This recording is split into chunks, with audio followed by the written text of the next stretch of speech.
Hi,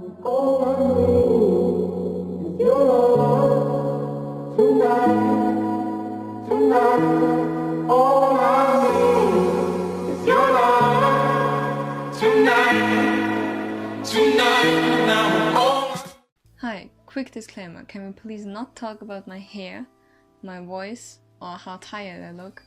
Because first of all, I'm ill, and second of all, I just took a nap, so that's the answer to all of those questions. Now, if you haven't been living under a rock for the past few days, you might have heard of Fridays for Future.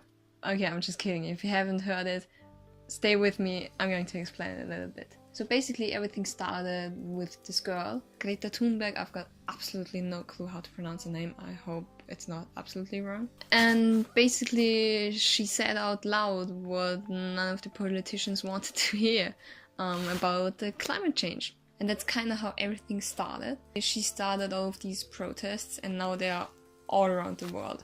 So today, on the 15th of March, students and actually people from all around the world participated in this kind of huge protest just in each city. So we want climate justice because we can't live like we're doing it now for a lot longer.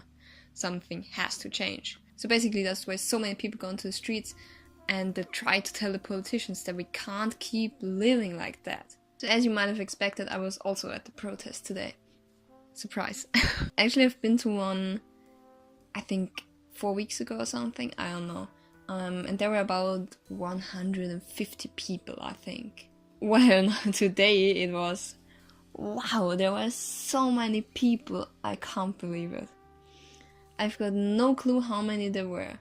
Maybe I can find it out and then I'll show you somewhere in this video.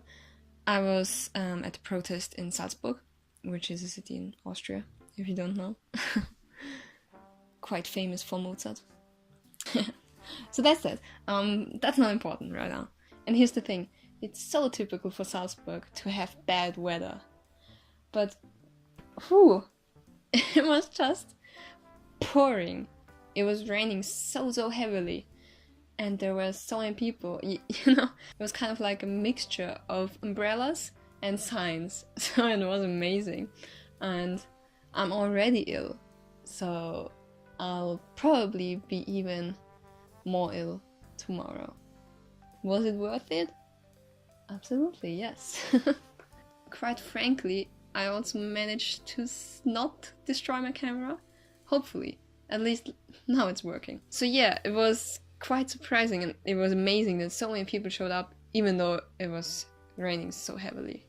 There were two routes. One of them was like there's this huge school and university district here in Salzburg where like there are 5 schools or more, and there was also one at the main train station, and they kind of met at this huge bridge. It's not that huge if we're honest, but for us in Salzburg it's like our main bridge. So there were those 2 groups of people, mostly students, and also I think a few teachers, and they were, one started up there and the other one started like here, and then they started to walk and then they met at the bridge, and suddenly it got so loud and everybody started screaming and shouting, and we were like, alright, I think we just met the other group, because I was in the middle of it and we had like absolutely no idea what was going on. Which, it sounds random, actually it wasn't that random, it was peaceful, nothing happened, or something like that.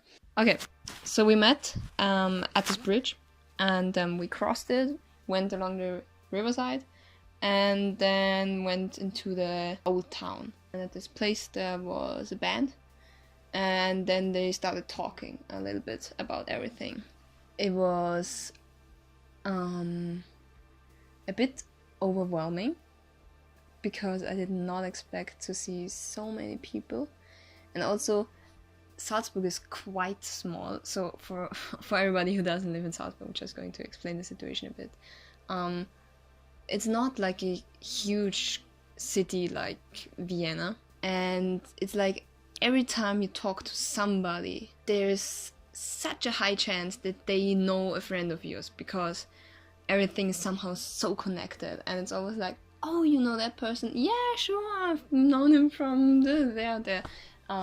So it's always like, okay, we kind of imagine it to be quite small. But when I saw all of these people, and they were mostly students, it was like, oh wow, Jesus Christ, those are a lot of people. So yeah, that's what I mean when I say it was overwhelming, because I was not expecting that.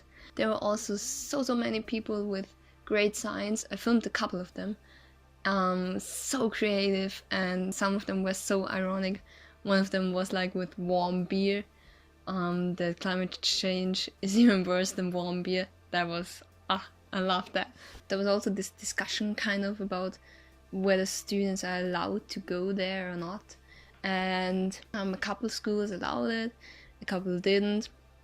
But basically, so many people went there, so it's like whatever.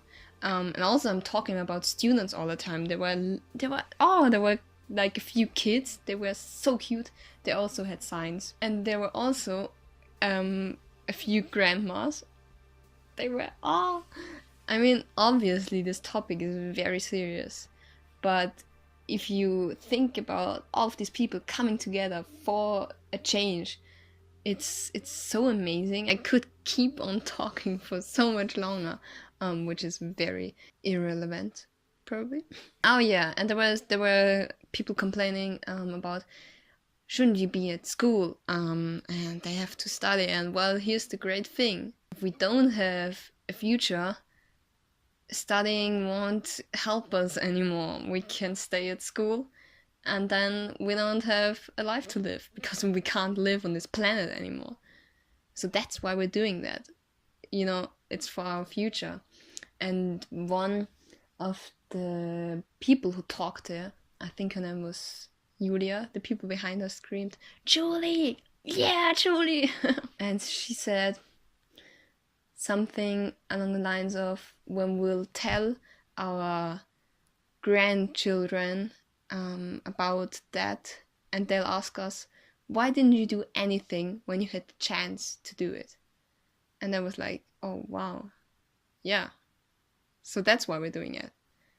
Hi, we're trying to make a change.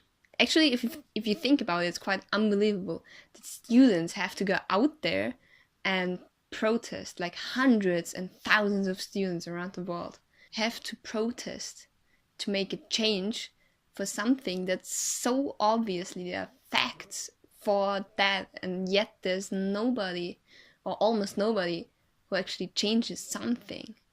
So yeah, it's a difficult topic, I guess, even though the answer might be quite simple. I also wanted to say a huge thank you to those people who organized the whole thing, because I'm not quite sure who did it.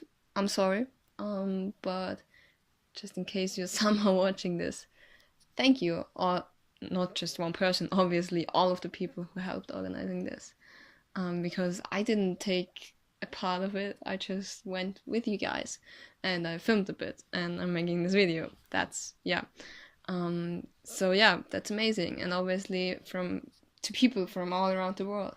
And I'd love to see if by chance anybody watching this video also went to a Fridays for Future protest in another town or in another country even. I'd love to hear about your experiences, and how it went and how many people there were. So yeah, I think I somehow managed to say everything I wanted to say. I'm not quite sure, because I did not write a script for this video, but I just want to get all of these things out there, and maybe some of you is interested in that. I don't know. I'm not quite sure what this video exactly was, but maybe someday in the future I'll be talking to my children or my grandchildren, and they'd be like, they learned about the date, the 15th of March, when everything started to change for the climate change finally. Then they'll be like, have you heard of it? And I'll be like, yeah, I've been there. Oh god, that just sounded so cliche. Jesus Christ. Oh my god, why did I just say that? You know what I mean? I'm just trying. somehow to make a change. And somehow, maybe we'll do it. I hope so. Am I a hopeless optimist? Absolutely. Am I going to change? Definitely not. Okay, thanks for watching. Oh man.